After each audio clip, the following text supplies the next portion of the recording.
I think I need to call someone for a meeting.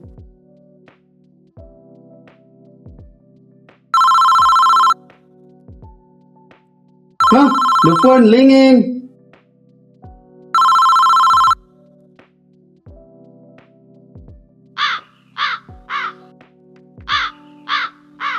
Hi Zarif, do you have a minute? Sure, Zarif. What's up? I've been thinking that we should organize a casual or online discussion about Sharia issues in digital investment platforms. A lot of people are using these platforms, but not everyone understands whether they were Sharia compliant. Yeah, that's true. I think it will be a good opportunity to raise awareness. Exactly, I'd like you to be the moderator. Just keep the discussion simple and let everyone share their part. No problem, Zairin. I'll make sure everything flows smoothly. Great, I'll leave it to you then. Good luck. Thanks, Zairin. I'll get it started.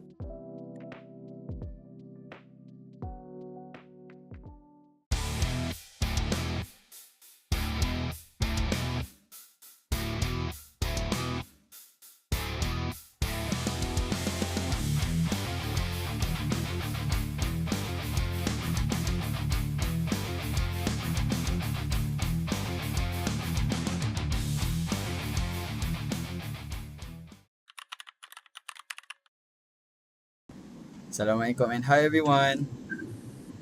Waalaikumsalam Zarin. Hariz. Thanks for joining today's online discussion. So, we are going to talk about Sharia issues in digital investment platforms. Nowadays, many people invest through apps and online platforms because of it's fast and convenient. But as Muslims, we also need to make sure these investments follow Islamic principles. Today, we will start with some key Islamic finance concepts, then look at a real-life example, discuss the factors and impacts of these issues, and finally share some solutions and recommendations before wrapping up. So to begin, Hariz will explain some important concepts that we should know first. To you, Hariz. Okay, thank you Zarif for leading the discussion. Before we discuss the issues, let's first understand some important concepts in Islamic finance. There are some important concepts in Islamic finance. Here, we are going to look at riba, gharar, and maisir. The first one is riba. Riba refers to any unjust gain or excess in financial transaction, especially through interest on loan. It often leads to exploitation where one party benefits unfairly at the expense of the another party. This creates inequality and goes against the principle of fairness and social justice. Therefore, riba is strictly prohibited in Islam. The evidence of riba is in Surah Al-Baqarah verse 275, where Allah has permitted trading and forbidden the interest. The next one is gharar. Gharar refers to the uncertainty or ambiguity in a transaction. It happens when important information is not clearly known, such as the quantity, quality, price, or even the existence of the good itself. This situation can lead to risk and possible deception between parties involved. Therefore, gharar is prohibited in Islam because it creates unfairness in the business transaction. The evidence of gharar is in Surah An-Nisa verse 29. Allah forbid us to devour one another's wealth illegally, but rather trade by mutual consent. The last one is maisir. Maisir refers to gambling or any transaction that involves speculation and depends purely on luck or chance to gain the profit. It does not involve real effort or fair exchange of value between the parties. Usually, one party gains while the other parties suffer a loss due to the bad luck of themselves. Because of this unfairness, maisir is prohibited in Islam. The evidence of maisir is in Surah Al-Ma'idah verse 19. Allah has said, intoxicants, gambling, idols, and drawing lots for decisions are all evil of Satan's handiwork. So shun them so you may become successful. These concepts help us determine whether a digital investment platform is truly Sharia compliant. Now that we have covered the basics, let's see how these concepts are applied in the real world. Haziq, can you share a real-life example with us? Sure, thanks Hariz. I like to share a real-life examples that shows how Islamic finance principles are applied in digital investment platforms. Assalamualaikum everyone. So now, moving to the next point, I would like to tell about a real life examples of Sharia issue in online investment platforms. A real life example is the online investment scams reported by the Security Commission Malaysia in 2022. These scams were promoted through telegrams and WhatsApp and promised a very high returns with a little or no risk. Many investors were attracted because the profit seems easy to earn. However, the platforms did not clearly explain how the money invested or where the profits came from. Investors were asked to transfer money through bank accounts, but many later they are lost their funds when the schemes collapsed. From a Sharia perspective, this involves horror, which means excessive uncertainty because investors did not have enough information about the investments. It may also involve riba-like elements because the platforms promise fees and also guarantee returns regardless of actual investment performance. In Islam, investment should be transparent and based on profit and risk sharing. Therefore, Muslims should be careful and also choose investment platforms that are regulated and Sharia compliant. So that's all from me. Thank you for your attention. So this example shows that while digital investment platforms provide many benefits, they also face certain challenges when it comes to maintaining Sharia compliance. To understand these challenges better, let's look at the factors that contribute to them and the impacts that they may have. Nick, what are your thoughts? Thanks, Haziq. Now, there are several factors that contribute to Sharia issues in digital investment platforms. Assalamualaikum warahmatullahi wabarakatuh. My name is Hamzy bin Yusof, and I'll be explaining Sharia issues in digital platforms in factors and impacts. Now, the factors I chose two that are more important than the others. The first one is haram investment security failures. What I mean by this is the use of digital platform or by investor lacks transparency or compliance.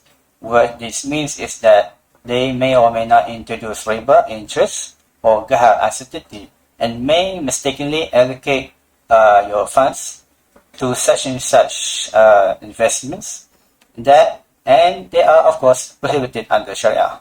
Now, a lack of on-target risk sharing means specifically on the products of musyarakah and mudarabah. A lack of genuine risk sharing in the actual sustenance of contract is of course against Sharia. And some of these products may be labeled mudarabah and musyarakah, but on closer inspection, they are not genuine. Now, there's halal stocks, the difference between halal stocks and non-halal stocks. Of course, halal stocks are housing, food, and halal products. And non-halal is, of course, don't invest in alcohol, any type of gambling sites, any products that involves pork.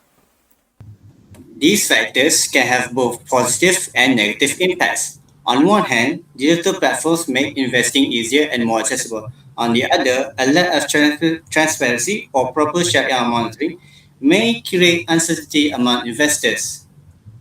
Which is a loss of trust and a regulatory risk. Now, a loss of trust means that this using such and such digital platform with controversy may lead to Muslim investors eroding such trust on digital platforms that falsely claims they are Sharia compliant, and this may undermine Islamic finance industry globally. Regulatory risk means if they are found to be non-compliant post-launch, this may be a expensive legal battle and may have reputational consequences on such and such digital platforms that are claimed to be Sharia compliant. Now, these are the 5 that may happen that the digital platform may face if they are not non-compliant in Sharia. Of course, greater damage, a large fines, risk of many businesses shutting down, and of course, challenges in business expansion when your options are limited when you are a Muslim. Those are some of the key factors and impacts that we can observe in digital investment platforms. Now that we have identified the issues, let's hear some possible solutions and recommendations. Back to you, Zarif. Thank you, Nick. So, based on the issues that we have discussed earlier, there are several ways digital investment platforms can improve their Sharia compliance. Regarding this issue, there are several solutions that can help improve Sharia compliance in digital investment platforms. First thing first, the platforms should conduct regular Sharia audits and reviews. This ensures that all investment products continue to comply with Islamic principles and that any non-compliant investment can be identified quickly. The second one, digital investment platforms should be more transparent with their users. Information about investment portfolios, risks, and fees should be clearly displayed so investors can make informed decisions.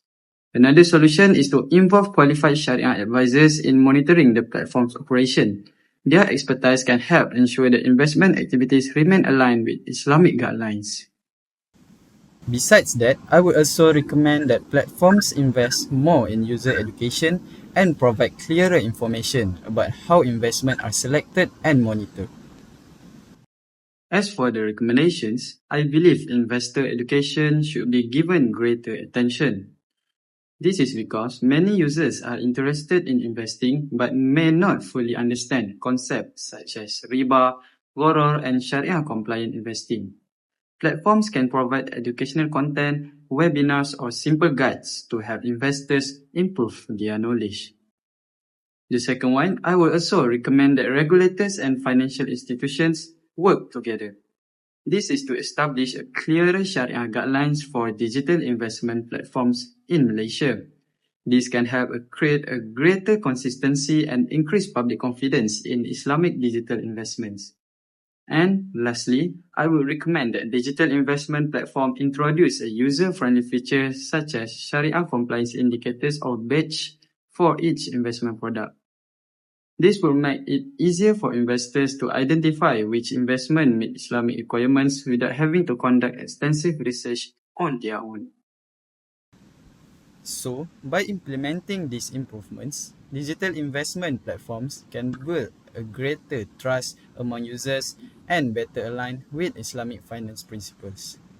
So, to summarize today's discussion, I'd like to invite our manager, Zairin, to give the conclusion.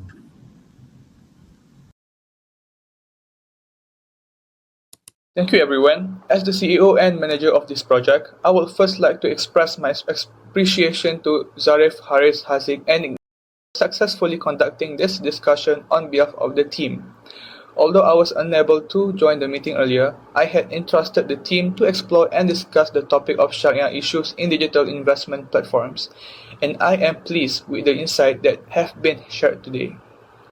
From the discussion, we learned about important Islamic finance concepts, examined a real-life case study, identified the factors and impacts of Sharia-related challenges, and explored several solutions and recommendations to strengthen Sharia compliance in digital investment platforms. This discussion shows that while digital investment platforms provide convenience and wider access to investment opportunities, maintaining transparency, accountability, and strict adherence to Islamic principles remains crucial. Continuous monitoring and proper governance are necessary to ensure that these platforms truly serve the needs of Muslim investors. Once again, I would like to thank all the team members for their hard work, commitment, and cooperation in making this discussion successful.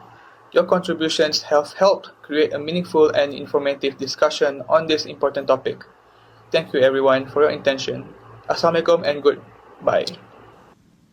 So, we have heard the conclusion from our CEO, Zairin, about our discussion today. So, thank you everyone for your contributions. I hope this discussion has helped us better understand the importance of Sharia compliance in digital investment platforms. If there are no further questions, we will end the meeting here. So, thank you everyone. Thank you. Thank you. Thank you. Goodbye. Assalamualaikum. Bye. Salam. Alright.